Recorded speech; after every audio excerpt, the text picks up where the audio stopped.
From Studio 226 in Orlando, this is Aging Smarter. Aging Smarter is a podcast focusing on making it easier to grow older, to prepare for the future at any age. We aim to educate, entertain, prepare, and amaze you about your life's journey, regardless of your age. I'm your host, retired and former circuit judge, Jose R. Rodriguez. Today we welcome Duncan Wardle. He's the author of Imagination Emporium and Creative Recipes for Innovation. Mr. Wardle happens to be, let's just get some disclosures out there. He's my neighbor. Not only is he a phenomenal author, he also is an engine of creativity, imagination, and innovation. Why do I say that? Because there's proof positive that he was, that he is, that he still continues to be, because this book here is a venture into a new, an innovative and creative way of looking at life. He happens to have the title of former head of imagination, innovation, and creativity at Disney. I think I may have added additional words to it, but the dude is an imagination factory. And as his book says, the title is Imagination Emporium. Just ideas flow out. Now, what I wanted to tell you is that this podcast being named Aging Smarter is so named because we are looking at imagination and creativity as we age. There is, I would say, an old ageist type of approach that as you get older, you lose out your imagination, you don't let it go anywhere.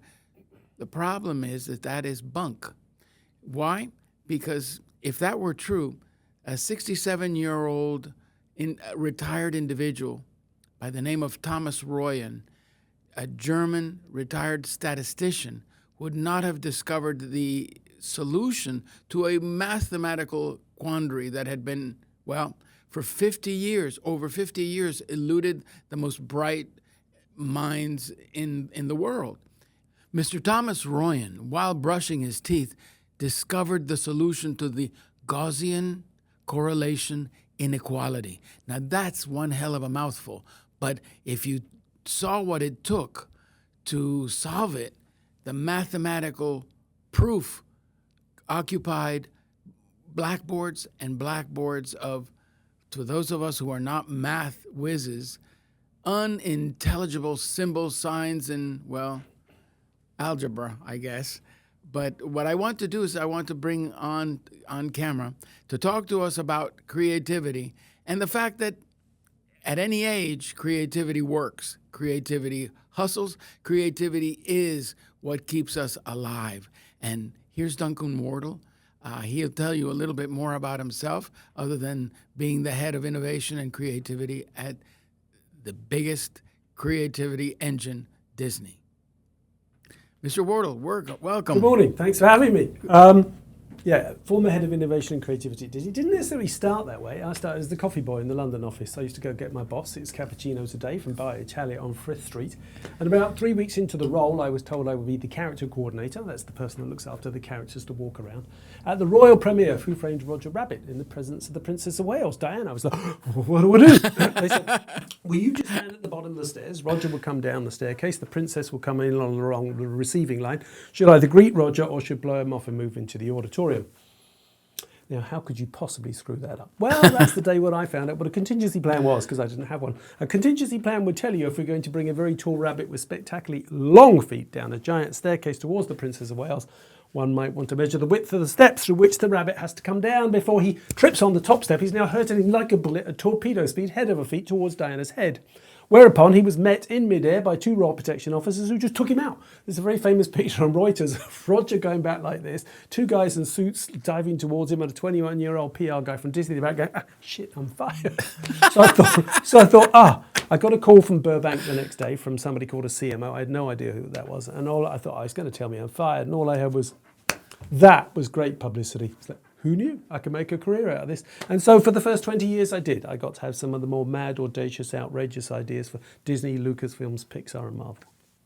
So you got to work with not only Michael Eisner, but also with Bob Iger. So you know all the big boys. I also got to work with Mary Poppins. Is that right? Far more creative. Oh, tell me about Julie Andrews and Mary Poppins. Oh, blimey. So I was hosting Julie for the day at Disneyland's 50th anniversary. She was the ambassador for the day.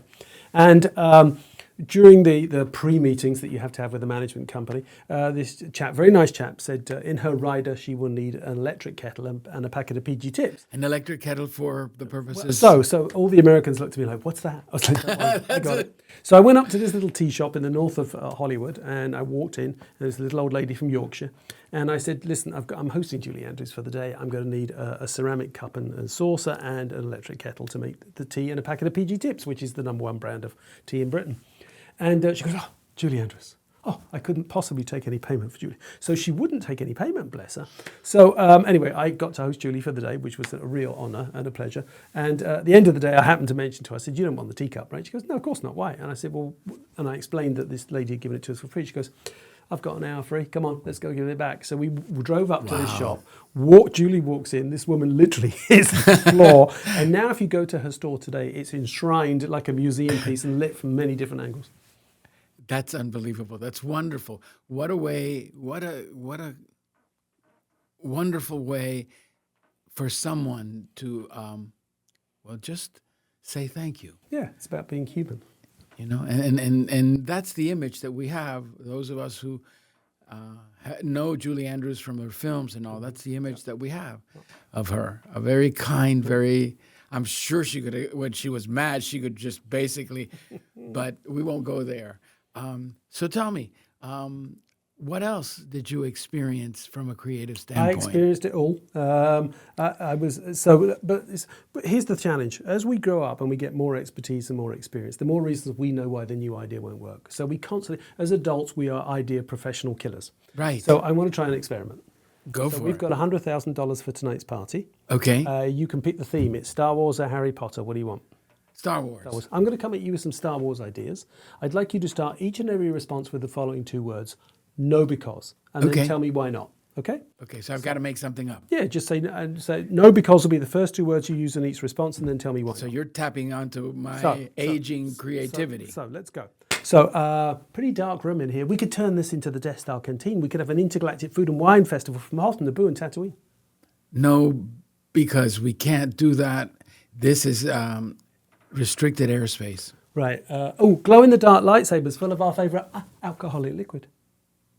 No, we can't. Because? Because simply we don't have a liquor license, and the folks are going to come after us. Cosplay party. All the tall people could come as Darth Vader, and all the little people come as Ewoks. Oh, no, we can't do that because of diversity and exclusion. We can't do that. What if we just showed the movies on your screen and people could have Coca-Cola and popcorn? No, I'm afraid we can't do that because it would cost too much. Okay, so let's stop there. We started with an intergalactic food and wine festival, and we ended up without Coca-Cola and popcorn. Was our idea getting bigger or smaller as we were going? It was retrenching. So let's try it a different way. Harry Potter, is that okay? Okay, I haven't read the books, I have to confess. As long as you've seen one movie, you'll be fine. Okay. Harry Potter's okay? Okay. Okay. We'll try. Or a theme of your choice. Listen, you are tapping into my aging creativity. Oh, no, wait, you went to Florida State. We'll do an American football. All right. So I'm going to come at you with UCF some too. Amazing ideas for our holiday party. It's an FSU UCF football crossover party. This time, unlike starting with the words no, because. No, because. The first 2 words you'll use this time in each response will be yes and. There'll be the first 2 words you use in each reply, yes and then you'll build on my idea. Okay.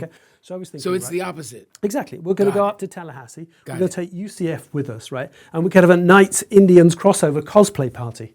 Oh, yes, and we can have Renegade the horse and the Knight's horse also meet at the middle where the flaming arrow is put down into the floor and where the yes, and we can have holograms of all the famous players and coaches from the past, and Bobby, whatever his name is, could be there. I have no idea. Absolutely. Bobby Bowden will be there in person, even though he's long gone and passed away. Yes, and yes, and we can also have all of the coaches. Actually, Coach Frost, we can have him also there since he is the UCF crossover. Yes, and we could take the gold of the Knights and the maroon of the Seminoles and actually create costumes for all of us. Yes, and we can go ahead and have them dancing. We can do a creative dance and then put it on the website and invite people to do it and come out to the mall and yes. Okay, so we'll stop there. So a lot more energy, a lot more giggles, a lot more. You became Italian for the first time. This time around, bigger or smaller? Bigger. You can always take a big idea and value engineer it down. It's very hard to turn a small idea into a big one. Far more importantly, we have constituents, we have clients, we have judges, we have local authorities, we have colleagues to bring on board with our idea. When we just finished building that idea together the second time around, whose was it by the time we'd finished? Whose idea was it? It was everybody that contributed. Ours. Two simple words from the world of improv that can take a small idea and turn it into a big one really quickly, but far more importantly, transfers the power of my idea to our idea and accelerates its opportunity to get done. Engagement. Now, let me ask you a question. Close your eyes. Who are the most creative people you've ever met? They're all around us. You've got a couple of them. They're about that tall. Oh, gosh, yes. Kids. Kids, right. Kids. So what do kids do better than us? What are children better? You can open your eyes. What are children better at than adults? What are they better at than us? Making things up. Okay, imagination. Now, I know this will come as shock to some of the people listening or watching today, but you were born a child and you were given a gift for a holiday and it came in a huge box and it took you ages of time to take the toy out of the box. What do you spend the rest of the week playing with? Forts. The box. The it was fort. your rocket ship, Yep. it was your fort, it was your castle, it was anything you wanted to be, till you went to the number one killer of imagination and creativity. We have Western grandchildren that are education. basically doing exactly Yeah, that. but be careful, because as they go to school, the first thing they're going to be told to do is don't forget to colour in between the lines. And as a grandparent, at some point in time, you're going to say, because I said so. What else are children better at than us? I don't know. Let me go back Well, to hang that on, you're concept. not that old. Come on, what else are Let me, children better than because better at than I us? can tell you that 2 weeks ago, there was a box of Cheerios, the cereal, the little circle cereal, and I had a spoon. There was a room full of toys, and I said, "Hey, let's do a parade!" And I started beating on the box. Right? So Yes, I think I'm kind of childish too. So what else are children better at than us? Crying. Crying. What else are they better at than us? I give up. What's that small word a small child asks you again and again and again and again and again? Can you carry me? Why? Oh, that's it. My favorite letter of the alphabet. Because they know you lied the first time. That's why. They're after the insight for innovation. They're after the core consumer truth. So our data today is getting better and better and better with AI. But today, by the way, you can't feel data.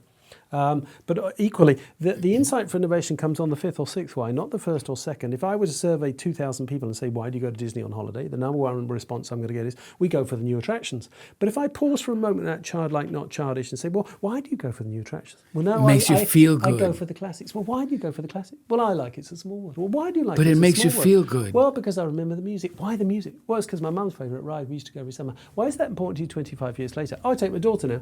Boom, there's your insight for innovation. It has nothing to do with the capital investment strategy whatsoever, and everything to do with your personal memory and nostalgia. That's a communication campaign.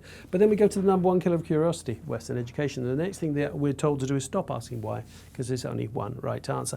But and it's not polite. No, so people always say, well, we don't have the resources. You're like, okay, well, who are the most creative people you've ever met? Kids. How much money have they got? Oh, they don't. Now, but what do they do better than us altogether? They play. Why is playfulness so important at the right time? Why is playfulness so important? So, let me ask you a question. Close your eyes. We're going to play a word association game. You're going to keep your eyes closed. I'm going to ask you a question. I want you to shout out the first word that pops into your mind, providing you can shout that out on your podcast, when I ask you the following question. Where are you usually, and what are you doing when you get your best ideas? I'm usually taking a shower. Shower. So write it down. Or sleeping. Just write it down. Shower. So I've done this with up to 20,000 people, and I get them all to write down where they are when they get their best ideas. You'll hear shower, you'll hear bathroom, you'll hear jogging, commuting, walking, falling asleep, waking up, playing with the kids. And how many people said the words at work? Nobody. Nobody says their best ideas. Never. So why do we never have our best ideas when we need them? Now, close your eyes again. Picture that last verbal argument you were in with somebody. You don't have to tell anybody about it, but be as honest with yourselves as you choose to be. Now you turn to walk away from that argument. Your voices have been raised, you're angry, you're turning to walk away from the argument. You're 5 seconds away, you're 10 seconds away. You are no more than 20 seconds away from that argument. And what just popped into your head totally spontaneously the second you turn to walk away? The way that I should have responded. The killer one-liner, that one perfect, beautiful line that you wish you did, but you didn't. streets are public. I can walk my dog on a leash. Why don't you have your dogs on a leash? But we all come up with the killer one-liner. just as we turn to walk away, not when we need it. Why? Because when you're in an argument, your brain is defending yourself and it's moving 1,000 miles an hour. It makes sense. So, makes sense. When you're at work, your brain is doing the same thing. It's doing emails, it's doing presentations, it's doing meetings, it's doing quarterly results. And I hear myself say, I don't have time to think. And when you don't have time to think, you're in the brain state the science calls beta. I call it busy beta, where the reticular activating system, much easier remembered as a door, between your conscious and subconscious brain is firmly closed. When that door is closed, you're working with your conscious brain. Do you know what percentage of your brain is conscious? I would say a lot. 13% of your brain is No conscious. kidding. 87% of your brain is subconscious. Every meeting you've ever attended, innovation you've ever seen, creative problem you've ever solved is back here as unrelated stimulus to help you solve the challenge you're working on now. But when that door is shut, you don't have access to it. So what do? I'm playful. What do? I do an energizer. We'll do one in just a minute. Why do I do an energizer? Because I'm listening for laughter. Why am I listening for laughter? Because the moment I hear laughter, I metaphorically placed you straight back in that shower where you can still make an informed decision, but you can still have a big idea. I'm moving you from beta to alpha, where the door between your conscious and subconscious brain is just wide enough open, you can still have a big idea. So, what a way, when you are dealing with older people, what a way to activate their brains. So, let me ask you a question. Hands up if you believe you're a creative person. Somewhat. Okay. Hands up if you believe that you could draw like Pablo Picasso. Oh, yeah. All right, okay. All right. Oh, yeah. All right. So we can do an energizer now. It's a 60-second exercise. I think you can see from the wall in the green room. Ah, yeah, the forget-me-nots. Where I've started. Grab your notepad. Got it. Notepad on your knee. Don't cross your legs. Just keep it flat. You'll need a separate piece of paper, a new piece. Right. You and I are going to look lovingly, into each other's eyes. You are not going to once glance down at that notepad. If you glance down once at that notepad, I'll bust your ass. And if I glance down once, if we lose eye contact once, you can bust my ass. No. You have 20 seconds to draw my face without once looking down at that piece of paper. Go. Ba, ba, ba, ba, ba, ba, ba, ba. Don't look down. Oops, almost. Da, da, da. Nice smile. Don't look down, don't look down, don't look down. Keep going, don't look down. Oh, a couple of wrinkles there, Jose, just saying.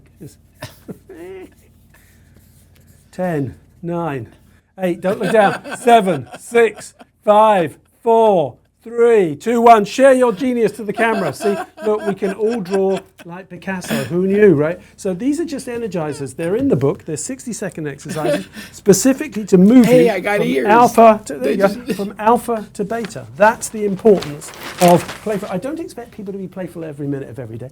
I do expect them to be playful at the right time. Now, let me ask you a question. Close your eyes again.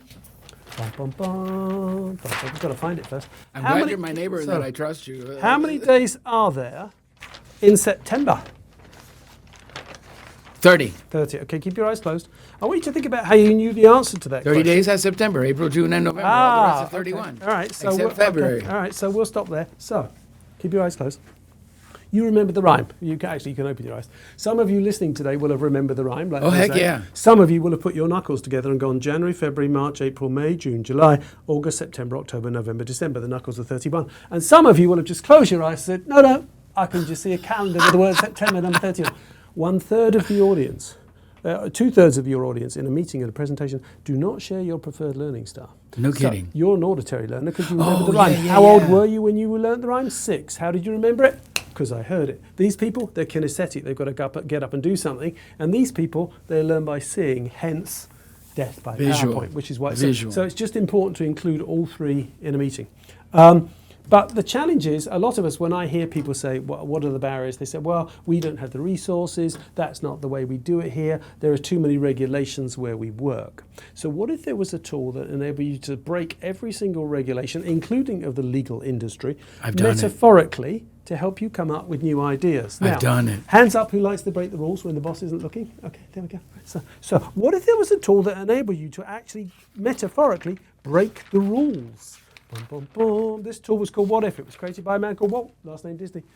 When he opened the doors to Disneyland, when he wanted to pump mist and heat into the theatre during the film Fantasia, the theatre owner said, no, Walt, that's not the way we do it here. We tried that last year. That won't hit our KPIs.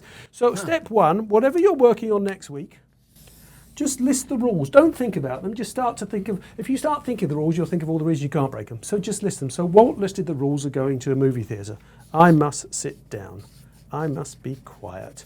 It is dark. I must pay to get in. I, Walt, can't control the environment in which people experience my product. List the rules. Don't think about them. Then pick one, Walt chose the environment, and ask the most audacious, outrageous, provocative, absurd what-if statement. The more absurd, the further out of your river of thinking you will jump. Your river of thinking is your own expertise and your own experience, and we're all trapped by it. So Walt said, what if I could control the environment? Well, he couldn't. He didn't own the movie theatres. So he said, all right, if I can't control the environment inside the theatre, what if I took my movies out of the theatre? Take it out. If you know the answer, you're iterating. If it scares you, you're innovating. So people said, well, how are you going to do that, Walt? They're two-dimensional. They fall over. He said, what if I made them three-dimensional? Well, how the hell are you going to do that, Walt? Well, what if I just dress people up in costume? I could have princesses and pirates and cowboys. Yeah, but people wouldn't be immersed in Cinderella's story if she was next to Jack Sparrow. Well, what if I put each of the different characters in a different themed land? Oh, wait a minute, I'll call it Disneyland. Oh, we're done here. Simple, powerful, fun.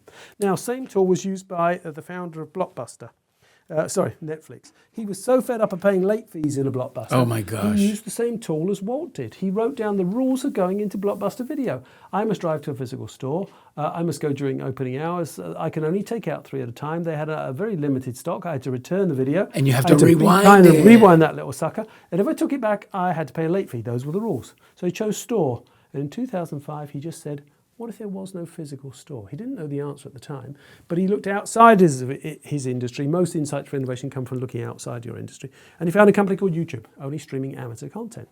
So he said, well, wait a minute. What if I just did a deal with a major movie studio? I'll just stream professional content. Nobody would have to drive to a store. I'll be open 24 hours a day, 7 days a week. Everybody will get the one they want. They won't have to return it. I'll cut the rental off at 24 hours. Nobody pays a late fee. And the brilliant thing about not having a bricks and mortar store is that you wind up saving an incredible amount of money that does not have to be invested in that and can be invested in software. But here's the thing. For people listening or watching today, they're going to sit there and go, oh, we don't have the resources of Netflix and Disney. And that's very true. So if I give you a big example of how a tool works, I want to give you a tiny one because I want people to know that it can work for them too. Tiny company in Great Britain in the early 60s, before the days of automation, used to make glasses that we drink out of, found too much breakage, not enough production. So they went down to the shop floor, observed the process one day and wrote down the rules. 26 employees, cardboard boxes, 12 glasses to a box, 6 on the top, 6 on the bottom, separated by corrugated cardboard, glasses wrapped in newspaper, employees reading newspaper. No. So somebody asked the somewhat provocative what-if question. What if we poke their eyes out? Well, that's against the law and it's not very nice. But because they had the courage to ask the most provocative what-if question of all, the lady sitting next to him immediately jumped out of her river. I think he said, well, hang on a minute, why don't we just hire blind people? Production up 42%, breakage down 26%. The British government gave them a 50% salary subsidy for hiring people with disabilities. What a way to solve. Whatever you're doing, just list the rules. Don't think about it. Pick one and ask the most audacious what-if question. You'll be amazed how it helps you get out of your river of thinking and think differently. The river of thinking. That's the biggest barrier, and I'll explain it here. This will demonstrate it quite easily. Oh, I tell you what. Who else is neatly positioned to help you jump out of your river of thinking and think differently? You're going to need your notepad again and your pen. This time you do get to look down. We were designing a new retail dining and entertainment complex for the Hong Kong Disney Resort. In the room that day, I had the Disney Imagineers. On that particular day, I was faced with 12 white male American architects over 50. That's called groupthink. So I invited in a young girl from China. Why? Well, she was female. That was the start. She was under 20, not over 50. And she was Chinese. She was Chinese, but far more important, she wasn't an architect or an engineer. She was a chef. And I shall give you now the following challenge that I gave them that day. You do get to look down this time. I'm going to name an object. You're going to draw it, but you only have 7 seconds. Okay? Ready? Okay. Right. Please, would you draw a house? 7, 6, 5, 4, 3, 2, 1. Share your genius with the people watching today. Here we go. Look at that. Look, come on. Twins, baby. Twins. Hello. So all of the Imagineers drew exactly what you and I would. Why? Because our river of thinking, all of our expertise and all of our experience says that's what a house should look like. So that's how our brain works. So instead of having 50 different ideas, we had one. Except the naive expert in the room, the young female Chinese chef. While we all drew exactly what you drew, She drew dim sum architecture. Why wouldn't she? She's a young female shark. Never occurred to her to draw the house the same way we would. On the way out the door, one of the Disney Imagineers slapped a post-it note over a drawing which simply said, distinctly Disney, authentically Chinese. 7 years later, the strategic brand position that guided the entire design of the Shanghai Disney Resort, distinctly Disney, authentically Chinese. Now, here's the next one. This is not rocket science. It's not innovative. It's common sense. Diversity is innovation. If somebody looks different to you, they think different to you. And if they think different to you, they can help you think differently. Now, I will do one more tool to demonstrate the danger of your own experience and expertise. This tool was created by a man called Walt, last name Disney. When he opened the doors to Disneyland on July 17, 1955, he said, "We won't have any customers in our park. We'll only have guests. We won't have any employees, we'll only have cast members." And with that simple re-expression of the relationship between the employee and the customers, the cast member and the guest, Walter created a culture of hospitality that's rarely been repeated elsewhere. Absolutely. Now, if I were coming to Orlando today and you and I were going to open a car wash together, just shout out, if you would, what are the 5 or 6 essential ingredients we must have in a car wash? Water. Soap. Wax. The things. Yeah. Brushes, that's it. What else? I said wax. Yeah. Cars, good one. Cars, yes. And a conveyor. Conveyor for cars. Yeah. Anything else? No, that's it. That's okay. it. So nobody likes going to a car wash. They're spectacularly boring places. Close your eyes. We are franchisees. We're venture capitalists. We've been invited to open a new franchise of auto spas. A spa. Now, what have you seen in your favourite spa? What would you like to have in your spa? Anything you want. What do you want? Ladies with bikinis. Okay, bikinis, yeah. And boys with good-looking abs, yeah. What else?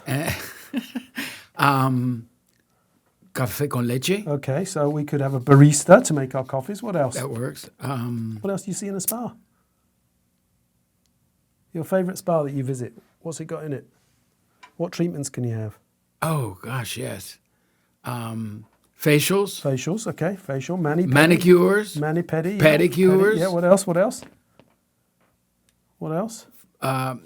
Crazy food. Sauna, food. Yeah, we could have food. Yeah, we could have a sauna. What else? Drinks. Oh, alcohol. Now we're talking. Okay. Yep. Oh, how about a masseuse? Yeah, we could have a masseuse. Okay. So we'll stop there. Here's the thing. Beware of your river of thinking, your own expertise and your own experience. I said car wash. Everybody thought water, soap, brushes, dryer, vacuum. Have you seen the number of them growing? Yeah, I reversed it and called it an auto spa. Suddenly we've got saunas, we've got jacuzzis, we've got baristas. That is the danger of our river of thinking. It's the Disney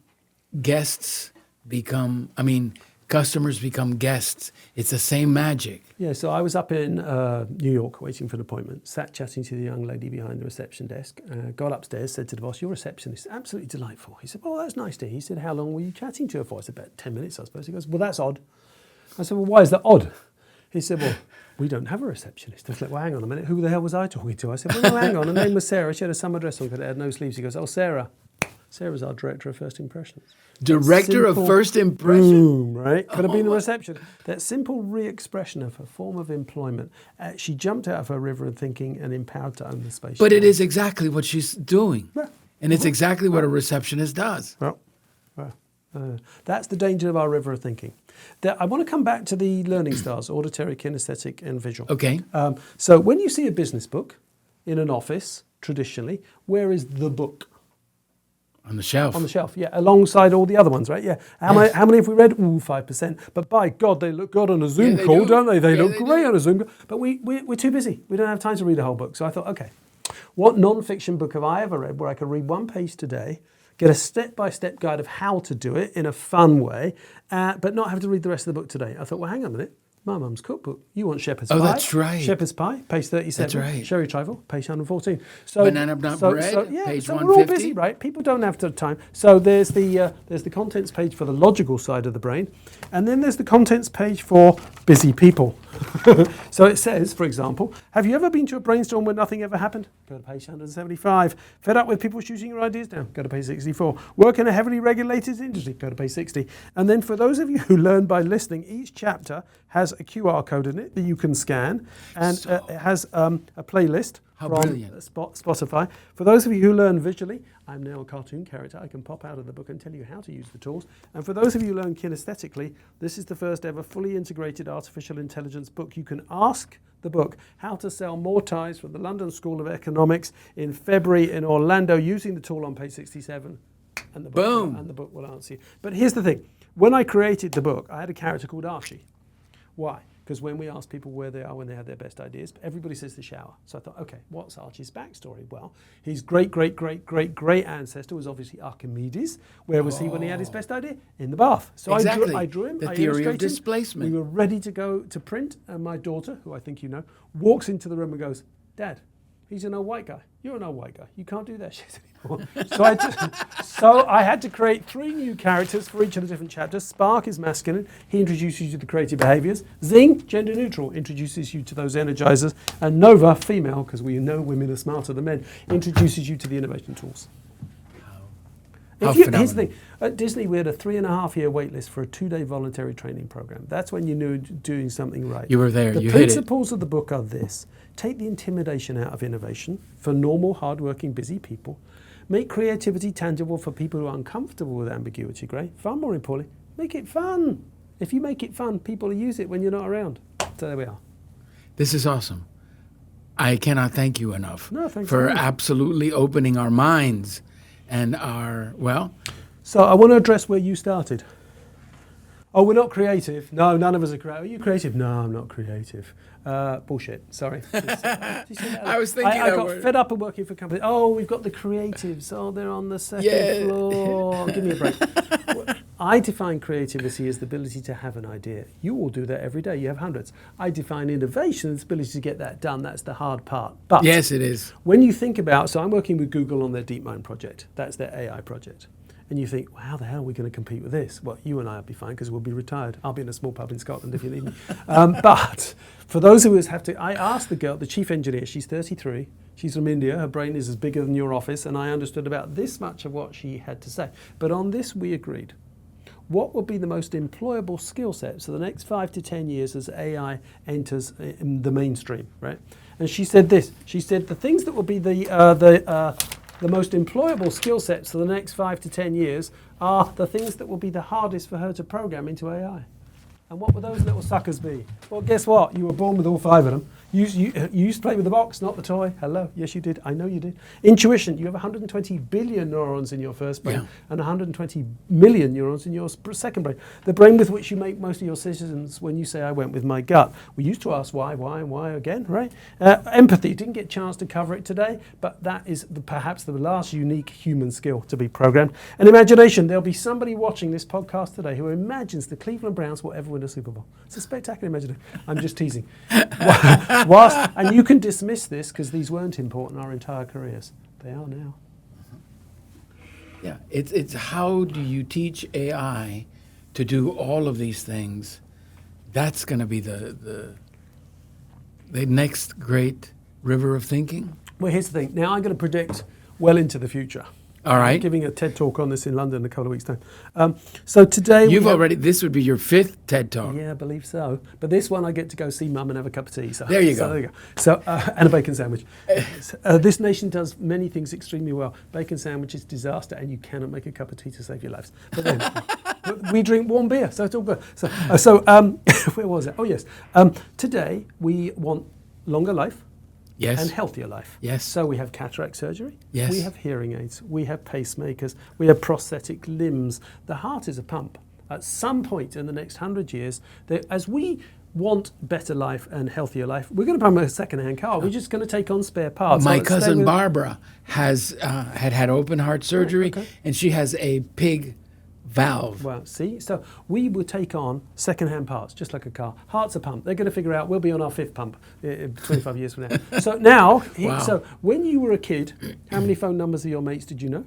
A lot of them, a bunch of them. And does he know Anna's phone number today? Of course he doesn't. Only hers. The only one I know by heart. Because your brain, nothing else. But your brain is a hard disk. Your brain has just figured out, because the smartphone came along, you thought, well, I don't have to remember that anymore. So we've opened up a bit of a hard disk to think of other things. Well, in our grandchildren's lifetime, they will have a Neuralink. There's no question about it. Nobody's going to carry a phone 200 years from now. It'll be embedded within these. It'll be about that big. Now, we'll be walking Wikipedias. We'll be capable of infinite thought.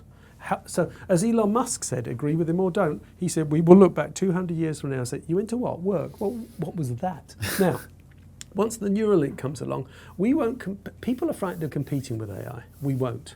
Now, in our lifetime, we might, but these will be the skill sets for the next 5 years. Go 3 or 4 generations from now, we'll merge with AI. We'll take on all the spare parts, we will become more robotic, right? And here comes the Neuralink. And AI will bring in its algorithms, its machine learning, etc., etc. And we will bring all of these. This lot, creativity, intuition, curiosity, empathy. We will merge to become a superhuman race. Wow. Stunning. That's it, folks. Stunning. So now the whole thing is to get us to continue to improve. Well, the thing is, we gave up. People don't ask why anymore. And we're all. Here's the thing: beware of education. The first thing your children are being taught today, or your grandchildren, is don't forget to colour in between the lines. Then they're told to stop asking why because there's only one right answer. And then you, as a parent or a grandparent, saying because I said so. Don't. My children called me the Discovery Channel as they were growing up, and they would get upset when I would stop to look and marvel at the blades of grass, that curiosity. My kids were taught to stop that curious streak because it just wasn't in their wheelhouse. Whoa. Where I continued, I guess, in my old ways, working with that box and in that box.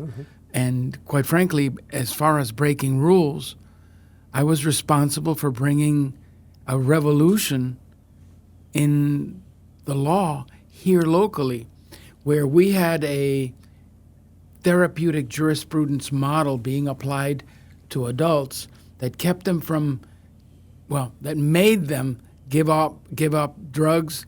Again, it was called drug court. It's still called drug court. But we did it for juveniles because nobody bothered with the kids. We were out in a different courtroom, a different courthouse, and it became the best thing that ever happened to the way we sentenced and the way we disposed of cases by giving people treatment instead of jailing them. Because jail was basically creating a revolving door. And they had basically perfected that out of Miami. We brought it here to Orlando 10 years later in the juvenile where nobody paid attention to us. And eventually it now is the problem-solving courts that we have because what we are doing legally, some of us, not all, the judges, not all, we are basically treating individuals differently, hopefully based on what their needs are, which never used to be done. So that, and again, that's still just one portion of the cases, not all. But yeah, breaking rules is important sometimes. You heard it from the judge. Yep. Innovation. And that's what we did. So I just want to thank you. No, thank you. I appreciate you coming. And I hope that folks that are watching and listening will subscribe to the channel, will give us a thumbs up. And you can also find these episodes by going on the website of the Senior Resource Alliance. Join us once again next time for another episode of Aging Smarter from Studio 226 in Orlando. Thank you, Mr. Wardle. Thank you. My favorite neighbor. Thank you, sir. You behave, and if you don't behave, invite me to the party. Right. I want to say thank you very much to our showrunner, our Emmy-winning showrunner without whom this program, this podcast, this series of podcasts would not come off the tape, and that is Art Miles. We thank you very, very much. Best showrunner in the world. So, Car Wash Auto Spa, showrunner, art director. There we go. Thank you, Art. Art director it is. Art, the art director, showrunner. His last name there. There you go. Again, thank you all very much.